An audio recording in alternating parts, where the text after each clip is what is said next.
Hello student, कैसे हैं आप? उम्मीद है अच्छे होंगे। आज मैं अध्याय 1 कक्षा 8वीं गणित का अध्याय 1 का पार्ट 4 लेकर आया हूं।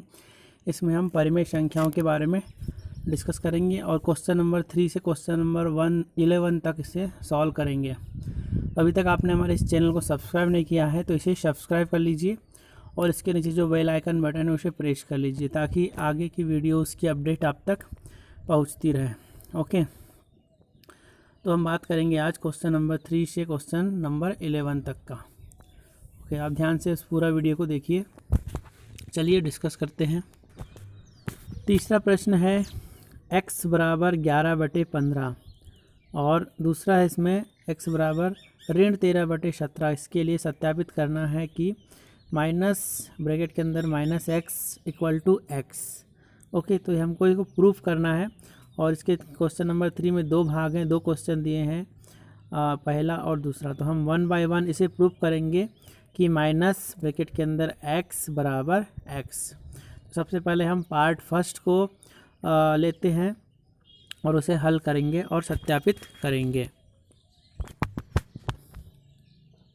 तो इसका पार्ट क्वेश्चन तीसरे का पहला है x बराबर 11/15 दिया है।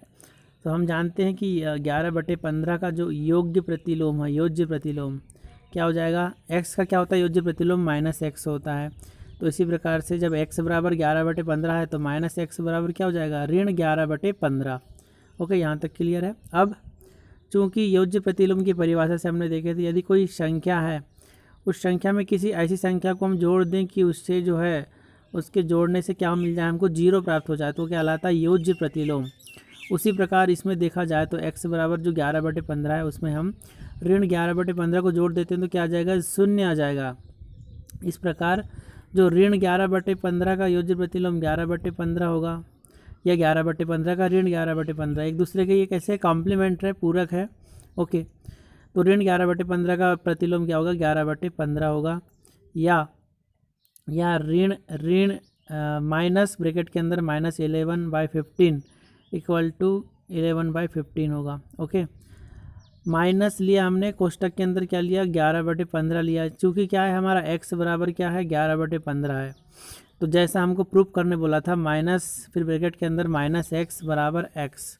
ओके, तो हम ऐसा करके देख लिए। माइनस फिर कोष्टक के अंदर x माइनस एक्स की जगह क्या लिखे? माइनस 11/15। तो माइनस माइनस का जब गुणा होता है तो क्या हो जाता है? प्लस हो जाता है। तो हमें क्या मिल जाएगा? 11/15 मिल जाएगा। क्योंकि लेफ्ट हैंड साइड बराबर राइट हैंड साइड हो गया, अतः क्या हो जाता है? प्रूफ हो जाता है। अब हम इसका सेकंड पार्ट सॉल्व करेंगे। सेकंड पार्ट है x बराबर ऋण 13/17। इसके लिए सत्यापित कीजिए, करना है हमको कि ऋण कोष्टक के अंदर ऋण x बराबर x आएगा। ओके, तो सबसे पहले हम क्या करेंगे, हम चूँकि जानते हैं ऋण 13/17 का योज्य प्रतिलोम क्या हो जाएगा? 13/17 हो जाएगा। ठीक है, केवल चिन्ह बदल जाते हैं योज्य प्रतिलोम में। ओके, क्यों होगा? क्योंकि भाई योज्य प्रतिलोम की परिभाषा है ऋण 13/17, उसमें हम क्या जोड़ देंगे? 13/17 जोड़ देंगे। चिन्ह बदल के जोड़ देंगे तो क्या आ जाएगा? 0 आ जाएगा। यही योज्य प्रतिलोम की परिभाषा है। ओके, तो अब हम क्या करेंगे, जो हमको सिद्ध करना है ऋण कोष्टक के अंदर ऋण x है बराबर x। ओके, तो कोष्टक के अंदर यहाँ पे ऋण आएगा, यहाँ पे मिस्टेक हो गया लिखने में। तो हम माइनस फिर कोष्टक के अंदर माइनस x की जगह क्या लिखेंगे? माइनस 13/17। तो इस प्रकार से माइनस माइनस क्या हो जाएगा? प्लस हो जाएगा और 13/17 आ जाएगा। तो फाइनली राइट हैंड साइड में क्या आ जाएगा? 13/17, जो कि क्या है? x के बराबर है। इस प्रकार से ये भी क्या हो जाता है? प्रूफ हो जाता है। तो इस प्रकार से हमने पार्ट 1 और पार्ट 2 दोनों को प्रूफ कर लिया क्वेश्चन नंबर 3 का। इस प्रकार से हमारा क्वेश्चन नंबर 3 कंप्लीट होता है। अब हम बात करते हैं क्वेश्चन नंबर 4 की।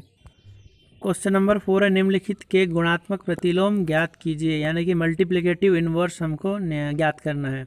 ओके, इसमें कुछ नहीं करना है, करना होता है हमको केवल उल्टा इनवर्स लेना होता है। तो ऋण 13 को हम क्या लिख सकते हैं? ऋण 13/1 लिख सकते हैं। तो ऋण 13/1 का उल्टा क्या हो जाएगा? ऋण 1/13 हो जाएगा। इसका आंसर क्या हो जाएगा? ऋण 1/13। इसी प्रकार क्वेश्चन नंबर 2, इसका पार्ट 2 में आते हैं ऋण 13/19। तो इसका गुणात्मक प्रतिलोम क्या हो जाएगा? मल्टीप्लिकेटिव इनवर्स ऋण 19/13। ओके दोस्तों, तो यहाँ पे माइनस चाहे तो आप अंश में लें या हर में लें, वो तो माइनस ही कहलाएगा। ओके, इससे कोई फ़र्क नहीं पड़ेगा। तो इस प्रकार क्या हो जाएगा, ऋण 19/13। बात करें तीसरे पार्ट की, तो इसमें क्या बोला है, 1/5 का गुणात्मक प्रतिलोम। तो 1/5 का उल्टा क्या हो जाएगा, 5 हो जाएगा, यही आंसर हो जाएगा। पार्ट 4 में देखें तो -5/8 -5/8 गुणा कोष्टक के अंदर ऋण 3/7 है। ओके, चूँकि क्या है, गुणा में है, मल्टीप्लिकेशन में है, तो इसमें अंश अंश का गुणा करते हैं और हर का गुणा करेंगे। तो 5 का गुणा 3 से करेंगे तो कितना हो जाएगा, 15। ऋण 15 अंश में आ जाएगा और हर में क्या आ जाएगा, 8 × 7, तो 8 7 56। तो ऋण 15/56, सॉरी ऋण नहीं आएगा, ऋण दोनों में है तो प्लस हो जाएगा। तो ऋण 15/56 का उल्टा क्या हो जाएगा, 56/15। अब बात करते हैं पार्ट 5 की, तो इसमें क्या दिया है, ऋण 1 गुणा कोष्टक के अंदर ऋण 2/5। तो ऋण का गुणा क्या हो जाता है, धन हो जाता है जब मल्टीप्लिकेशन में होता है, और 1 का गुणा करेंगे तो किसी भी संख्या के साथ वही आता है। तो क्या हो जाएगा, ऋण 2/5 गुणा ऋण 1 बराबर क्या आ जाएगा, 2/5 आएगा। ओके, क्योंकि ऋण धन हो जाता है, माइनस माइनस प्लस हो जाता है। तो 2/5 आया, इसका उल्टा हमको करना है, तो इसका उल्टा क्या हो जाएगा, 5/2 हो जाएगा। ओके, तो फाइनल आंसर क्या हो जाएगा, 5/2। अब बात करते हैं पार्ट 6 की, तो -1 है, इसका उल्टा लेना है, -1/1। इसका जब उल्टा करोगे आप तो भी क्या आ जाएगा, -1/1। सेम है, -1 और 1 दो ऐसी संख्या है जिनका मल्टीप्लिकेटिव इन्वर्स भी वही होता है। ओके, ये भी आप ध्यान रखेंगे। 1 और -1 दो ऐसी संख्या है जिनका मल्टीप्लिकेटिव इन्वर्स या गुणात्मक प्रतिलोम वही संख्या होगी। तो इस प्रकार एक क्वेश्चन नंबर 4 कंप्लीट होता है। अब हम आते हैं क्वेश्चन नंबर 5 पे। क्वेश्चन नंबर 5 है, निम्नलिखित प्रत्येक में गुणन के अंतर्गत उपयोग किए गए गुणधर्मों का नाम लिखना है। क्या क्या प्रॉपर्टीज़ यूज़ की गई है, इस प्रॉपर्टी का नाम लिखना है। ओके, तो पहला है ऋण 4/5 गुणा 1 बराबर 1 गुणा ऋण 4/5 कोष्टक बंद बराबर ऋण 4/5। तो इसमें हम देख पा रहे हैं कि इसमें क्या हो रहा है कि 1 का गुणा हो रहा है संख्या ऋण 4/5 में, और ऐसा होने से वही संख्या आ रही है। तो ऐसा किस गुण धर्म के कारण होता है, गुणन तत्समक, जो मल्टीप्लिकेटिव गुणन जो तत्समक है, जिसमें हम 1 का गुणा करते हैं किसी संख्या के साथ तो वही संख्या प्राप्त होती है। इसमें ऐसे ही हो रहा है, इसलिए क्या है, इसमें कौन सी प्रॉपर्टी यूज़ हुई है, गुणन तत्समक की। बात करें सेकंड की, सेकंड पार्ट है ऋण 13/17 गुणा कोष्टक के अंदर ऋण 2/7 बराबर ऋण 2/7 गुणा ऋण 13/17। इसमें हम जैसा कि देख पा रहे हैं कि इसमें केवल उन संख्याओं का क्रम बदला है, बाद वाली संख्या पहले आ गई है, पहले वाली बाद में आ गई, इसलिए कौन सा नियम आएगा, इसमें गुणधर्म आएगा क्रम विनिमयता या कम्यूटेटिव प्रॉपर्टी इसमें आएगी। बात करते हैं तीसरे पार्ट की। तीसरे में क्या हो रहा है, ऋण 19/29 गुणा 29/19 बराबर 1। ओके, तो इसमें क्या हो रहा है, उल्टा हो रहा है, मल्टीप्लिकेटिव इन्वर्स हो रहा है, गुणात्मक प्रतिलोम। हर जो है अंश में आ गया, अंश हर में आ गया। तो इस प्रकार की तीसरी प्रॉपर्टी क्या हो जाएगी, गुणात्मक प्रतिलोम। ओके, तो इस प्रकार से हमारा क्वेश्चन नंबर 5 भी कंप्लीट होता है। अब हम बात करेंगे क्वेश्चन नंबर 6 की। क्वेश्चन नंबर 6 है, 6/13 को ऋण 60/16 के व्युत्क्रम से गुणा कीजिए। तो दिया है हमको 6/13 है, इसको हमको किससे गुणा करना है, ऋण 7/16 के व्युत्क्रम से। तो ऋण 7/16 का व्युत्क्रम क्या हो जाएगा, ऋण 16/7 हो जाएगा। तो इस प्रकार से हमें ऋण 16/7 जो है इसका गुणा करना पड़ेगा 6/13 से। तो इसका गुणा करने पर क्या आ जाएगा, अंश का गुणा अंश से, हर का हर से। तो 6 का गुणा 16, 16 छक 96 होता है, और 13 7 91 होता है। तो 96/91, और चूँकि क्या है, ये माइनस है, तो माइनस का गुणा प्लस से करेंगे तो माइनस आएगा। तो उत्तर क्या आ जाएगा, ऋण 96/91। अब बात करेंगे क्वेश्चन नंबर 7 की। इसमें कहा गया है, बताइए कौन से गुणधर्म या गुण की सहायता से आप 1/3 गुणा कोष्टक के अंदर 6 गुणा 4/3 को 1/3 गुणा 6 कोष्टक बंद फिर गुणा 4/3 के रूप में अभिकलन कर सकते हैं। तो गौर से देखेंगे आप इस क्वेश्चन को, इसमें आपको कुछ पता चल जाएगा।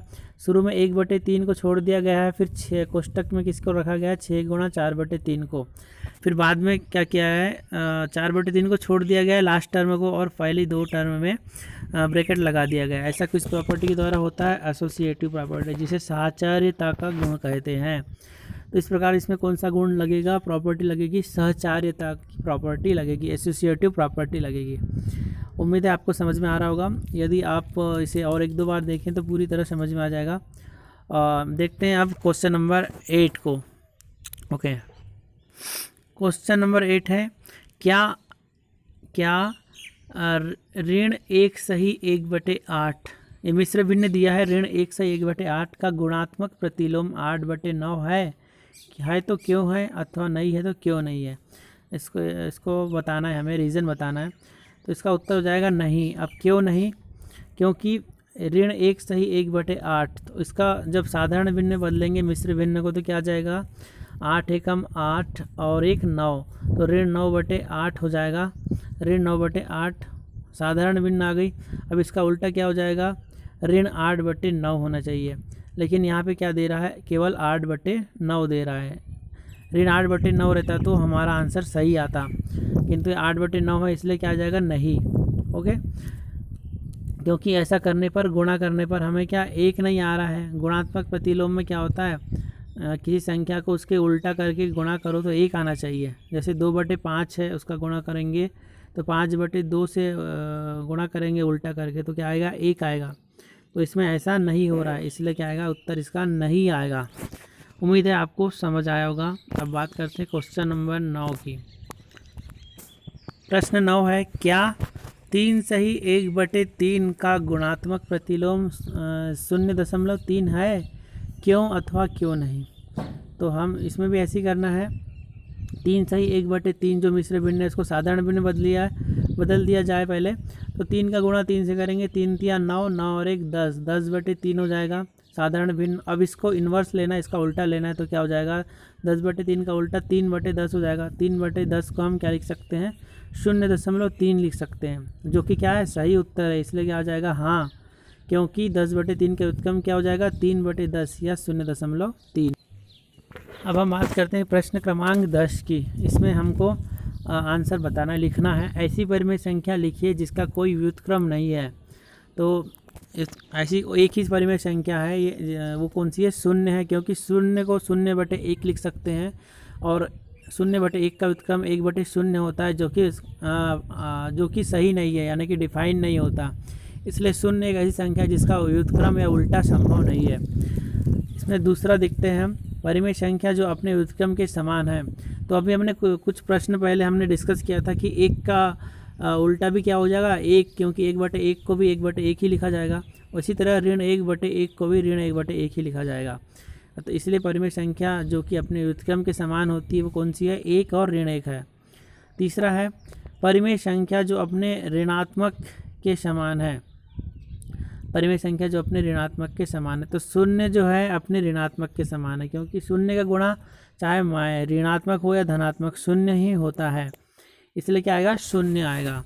तो इस प्रकार से ये प्रश्न क्रमांक 10 कंप्लीट होता है। अब हम बात करेंगे प्रश्न क्रमांक 11 की। प्रश्न क्रमांक 11 है, रिक्त स्थानों की पूर्ति कीजिए। तो उसमें फिल इन द ब्लैंक्स है। पहला है 0 का व्युत्क्रम क्या आएगा, खाली स्थान में नहीं आएगा। ओके, तो खाली स्थान में क्या आएगा, उत्तर नहीं। ऊपर में जो इन्वर्टेड कामा दिख रहा है वो खाली स्थान है, वही फिल इन द ब्लैंक्स है। ओके, उसी का उत्तर है वो। दूसरा है संख्याएं खाली स्थान तथा खाली स्थान स्वयं के व्युत्क्रम हैं, तो इसका उत्तर आएगा 1 और ऋण 1। ओके, तीसरा है ऋण 5 का व्युत्क्रम खाली स्थान है, तो उत्तर आ जाएगा ऋण 1/5। चौथा है 1/x का व्युत्क्रम खाली स्थान है, क्या आ जाएगा, x आएगा। उसी प्रकार पांचवा, दो परिमेय संख्याओं का गुणनफल हमेशा खाली स्थान होता है। तो दो परिमेय संख्याओं का गुणनफल हमेशा क्या होगा, परिमेय संख्या ही होगा। ये क्लोजर प्रॉपर्टी ही कहती है, ऐसा क्लोजर प्रॉपर्टी का स्टेटमेंट है।